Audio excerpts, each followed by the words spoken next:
నమస్తే అండి, welcome to super food.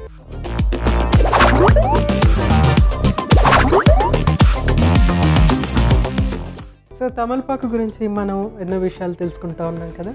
తమలపాకు తీసుకుంటే హెడేక్ తొలగిపోతుంది అని చెప్పేసి కొంత రీసెర్చ్ చెప్తున్నారు. అలాగే అది అల్సర్కి, తర్వాత ముఖ్యంగా అంటే కొందరికి లాలాజలం ఊరటం తక్కువగా ఉంటుంది, అలాంటి వాళ్ళు కూడా ఈ తమలపాకు తీసుకుంటే బాగుంటుంది అనేసి రీసెర్చ్ చెప్తుంది అనమాట. నిజంగానే కదా, మనం కిళ్ళి వేసుకోగానే డెఫినెట్గా వెంటనే నోరు ఊరినట్టు ఉంటుంది అనమాట. సో ఆ సెలైవా అనేది ఇంక్రీజ్ అవుతుంది, దానివల్ల ఏంటంటే డైజెషన్ అనేది చక్కగా ఉంటుంది అనమాట. అంతేకాకుండా యాంటీ క్యాన్సర్ ప్రాపర్టీస్ దీంట్లో చాలా ఎక్కువగా ఉన్నాయని కూడా చాలా రీసెర్చ్ చెప్తుంది అనమాట. సో ఇవన్నీ మనము దీని గురించి ఇంకొంచెం డీటెయిల్గా డిస్కస్ చేసుకుందాము. అయితే ఈరోజు నేను చేసి చూపించబోయే సూపర్ రెసిపీ మన మెరుగైన ఆరోగ్యం కోసం ఏంటి అంటే తమలపాకు జ్యూస్.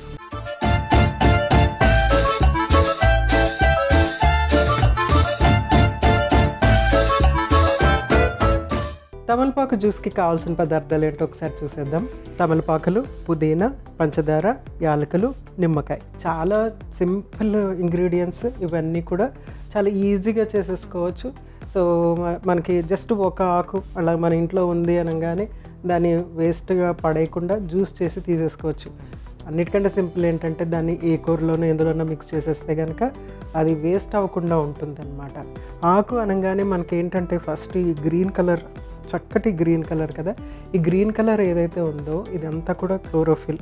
మనం చిన్నప్పుడు చదువుకున్నాం, క్లోరోఫిల్ రావాలి అని అంటే అది ఆక్సిజన్ తయారు చేస్తుంది అనమాట. బయట నుంచి కార్బన్ డైఆక్సైడ్, సన్లైట్ తీసుకుని అది క్లోరోఫిల్ అనేది తయారు చేస్తుంది. ఆ క్లోరోఫిల్ ఏంటంటే దాంట్లో బోల్డంత ఆక్సిజన్ ఉంటుంది అనమాట. అందుకని ఇది మనకి డీటాక్సిఫైయింగ్ యాక్టివిటీ ఉంటుంది, ఎందుకంటే ఎక్కువ ఆక్సిజన్ తీసుకున్నట్టు అనమాట. ఆకుకూరల నుంచి మనం గ్రీన్ కలర్గా ఏదన్నా తీసుకున్నాము అంటే దాంట్లో ఎక్కువ ఆక్సిజన్ ఉంటుంది అనమాట.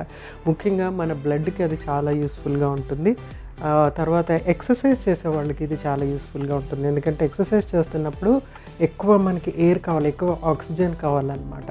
సో ఆ బ్లడ్ ఆక్సిజనేటెడ్ అయి ఉంటే కనుక మనము చాలా రిఫ్రెషింగ్గా ఫీల్ అవుతాము, చాలా యాక్టివ్గా కూడా ఉంటాం అనమాట. అందుకోసం అనేసి ఆకుకూరలు అనేవి తప్పనిసరిగా తీసుకోవాలి. ఆకుకూరలు తీసుకోలేని రోజున కంపల్సరీ తమలపాకు తీసుకోండి. ఇలా జ్యూస్లాగా కూడా చేసి తీసుకోవచ్చు. సో ఫస్ట్ మనం ప్రాసెస్ స్టార్ట్ చేసేద్దాం. ఫస్ట్ తమలపాకుని గ్రైండ్ చేసుకోవాలి. యాక్చువల్గా పెద్ద దాంట్లో చేసుకోవచ్చు, ఇక్కడ మనం పెద్ద దాంట్లో చేసుకోవచ్చు, కానీ తర్వాత చేద్దాం, ఎందుకంటే ఫస్ట్ మనం దీన్ని గ్రైండ్ చేసుకోవాలి కాబట్టి చిన్న దాంట్లో అయితే చక్కగా అవుతుంది కాబట్టి. సో ఫస్ట్ తమలపాకుని మనం గ్రైండ్ చేసేసుకుందాము.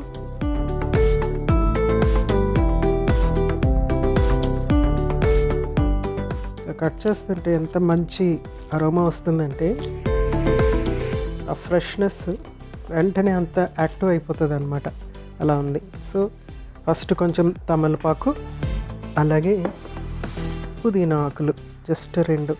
ఇవి కూడా చాలా మనకి చాలా ఎక్కువ పంజెంట్ అంటే ఎక్కువ పవర్ఫుల్గా ఉంటుంది వాసన. ఒక్క ఆకు వేసేటప్పటికి మనకి వాసన మంచిగా వస్తుంది కాబట్టి జస్ట్ నేను ఇక్కడ 2-3 ఆకులు యాడ్ చేశాను.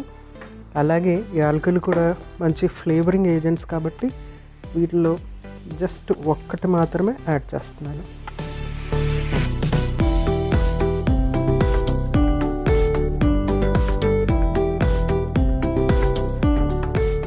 నెక్స్ట్ పంచదార.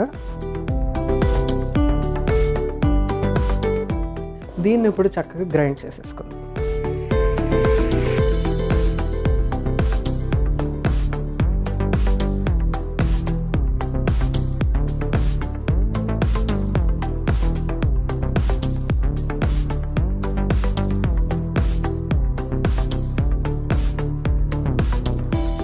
సో చక్కగా ఇలా మెత్తగా అయిపోయింది. మనము షుగర్ యాడ్ చేయటం వల్ల ఏంటంటే అది పట్టుకొని చక్కగా గ్రైండ్ చేసేసింది.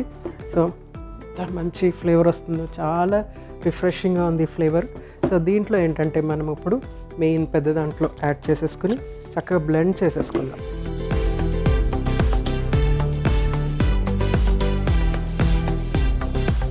చూడండి ఎంత చక్కగా నలిగిపోయిందో.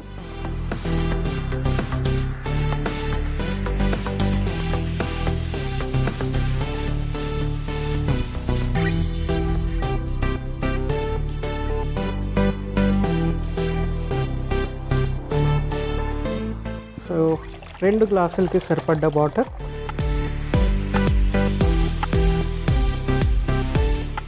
ఇప్పుడే కొంచెం నిమ్మకాయ కూడా పిండేద్దాము.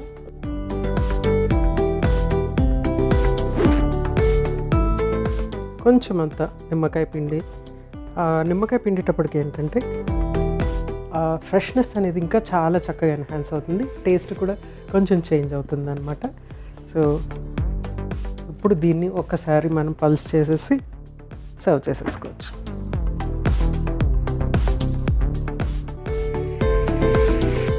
సో అంతే, ఎంత సింపుల్గా అయిపోయింది చూడండి, చాలా చాలా సింపుల్గా అయిపోయింది. సో దీన్ని మనము సర్వ్ చేసేసుకుందాము. సో తమలపాకు మనకి ఏంటంటే అది సలైవాన్ని పెంచుతుంది అని చెప్పాను కదా, దానివల్ల ఏంటంటే అరుగుదల అనేది పెరుగుతుంది అనమాట. భోజనం అయిన తర్వాత కిళ్ళి నవలటం అనేది కూడా అదే ప్రాసెస్ అనమాట. సో ఇంకొంచెం సలైవా వెళ్ళి తమలపాకుతో పాటు ఇంకా అంటే స్టిమ్యులెంట్గా పనిచేస్తుంది, పవర్ఫుల్గా ఉంటుంది కదా, స్టిమ్యులెంట్గా పనిచేస్తుంది. సో మనకి అరుగుదల పెరుగుతుంది, అది ఒకటి మెయిన్ తమలపాకుతో మనకి.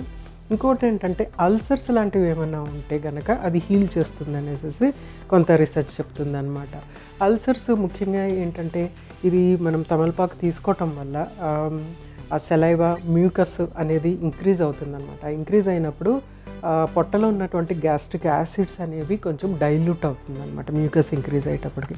అప్పుడు మనకి ఆ హీలింగ్ అనేది జరుగుతూ ఉంటుంది. ప్లస్ ఇందులో ఉన్నటువంటి హీలింగ్ ఎలిమెంట్స్ కూడా కొన్ని మనకి ఉపయోగపడుతూ ఉంటాయి అన్నమాట. సో కొంత రీసెర్చ్ చెప్తుంది మేబీ ఇలాగ మనం జ్యూస్ లాగా చేసుకుని తీసుకోవచ్చు. ఏమంటే మధ్య మధ్యలో యూజువల్గా అసిడిటీ ఉన్నప్పుడు ఏంటంటే ఆహారానికి గ్యాప్ ఎక్కువ ఉన్నప్పుడు ఏమవుతుందంటే అసిడిటీ అనేది వస్తుంది అనమాట. ఆ టైంలో మనం ఇలాంటి జ్యూస్ కనుక చేసి తీసుకుంటే కనుక చాలా యూస్ఫుల్గా ఉంటుంది. ఒకటేంటంటే మనకి ఆ అల్సర్ పెయిన్ నుంచి, అసిడిటీ పెయిన్ నుంచి, ఆ కడుపులో మంట నుంచి, దాని నుంచి ఉపశమనం ఒకటే రావటమే కాకుండా ఇంకోటి ఏంటంటే హీలింగ్ అనేది అవుతుంది. ప్లస్ మనము పచ్చటి ఈ జ్యూస్ తాగుతాం కాబట్టి అది మనకి ఎక్కువ ఆక్సిజన్ ఇస్తుంది, ఎక్కువ యాక్టివ్గా ఉండేటట్టు చేస్తుంది. ఆక్సిజన్ ఒకటే కాదు, కొంత ఫైబర్ ఉంటుంది, కొంత కార్బోహైడ్రేట్ ఉంటుంది, ప్రోటీన్ కూడా ఇందులో ఉంటుంది, చక్కటి ప్రోటీన్. అలాగే దీని నుంచి మనకి బోల్డ్ అని మినరల్స్, విటమిన్స్ బోల్డ్ అని ఉన్నాయన్నమాట. సో సర్వ్ చేసేస్తున్నాను.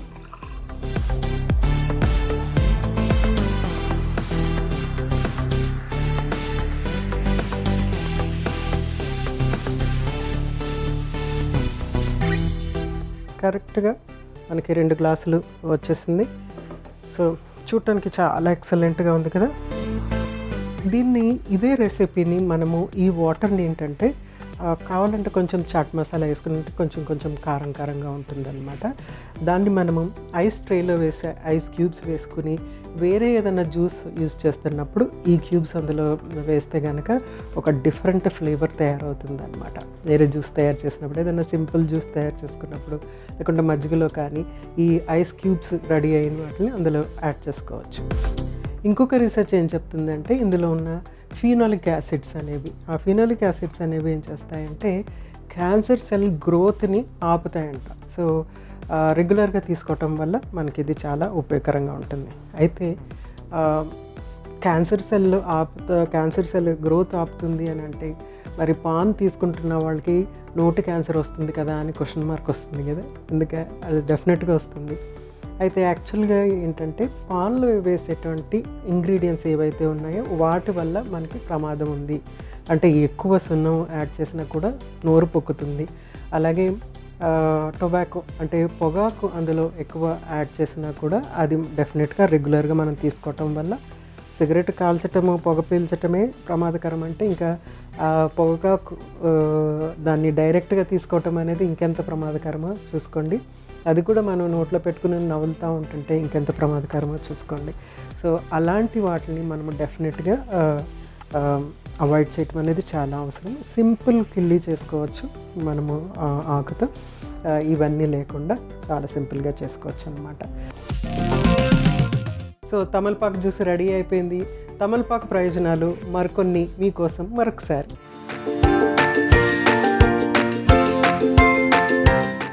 తమలపాకుపై కొద్దిగా పసుపు రాసి పిల్లల తలకు పట్టిస్తే జలుబు సమస్య తగ్గుతుంది.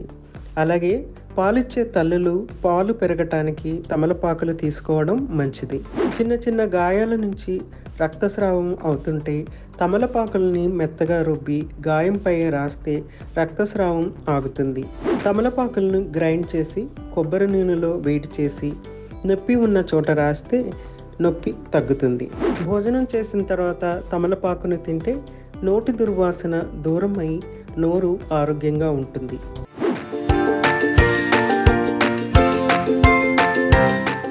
చూసారు కదండి తమలపాకు జ్యూస్ ఎంత సింపుల్గా ఈజీగా అయిపోతుంది కదా, చాలా రిఫ్రెషింగ్గా ఉంటుంది. సో తప్పనిసరిగా ట్రై చేయండి. ఎస్పెషలీ ఇది ఎండ నుంచి మనం ఇంటికి రాగానే తీసుకుంటే మాత్రం భలే ఎక్సలెంట్గా పనిచేస్తుంది. లేకపోతే బయటకు వెళ్ళే ముందు ఇది తీసుకుని వెళ్తే కనుక డీహైడ్రేషన్ అవి రాకుండా ఉంటుంది. ముఖ్యంగా ఫీల్డ్లో వర్క్ చేసే వాళ్ళకి ఇది తాగేసేసి బయటకు వెళ్ళారనుకోండి ఫీల్డ్లో వర్క్ చేయడానికి, సో అప్పుడు వాళ్ళకి డీహైడ్రేషన్ అనేది రాకుండా ఉంటుంది. ఆ ఎండ దెబ్బ కానీ లేకుంటే అలసట, ముఖ్యంగా అలసట అనేది వీక్నెస్ అనేది అలసట అనేది పోగొడుతుంది. ఎందుకంటే అది గ్రీన్ లీఫీ వెజిటబుల్ కాబట్టి దాంట్లో ఉన్న క్లోరోఫిల్ అవన్నీ కూడా ఎక్కువ ఆక్సిజన్ నిండి ఉంటుంది కాబట్టి అది చాలా చాలా యూస్ఫుల్గా ఉంటుంది. సో తప్పనిసరిగా ట్రై చేయండి. రేపు ఇంకొక చక్కటి సూపర్ రెసిపీతో మీ ముందు ఉంటాను. అంతవరకు మీ జానకి, నమస్తే.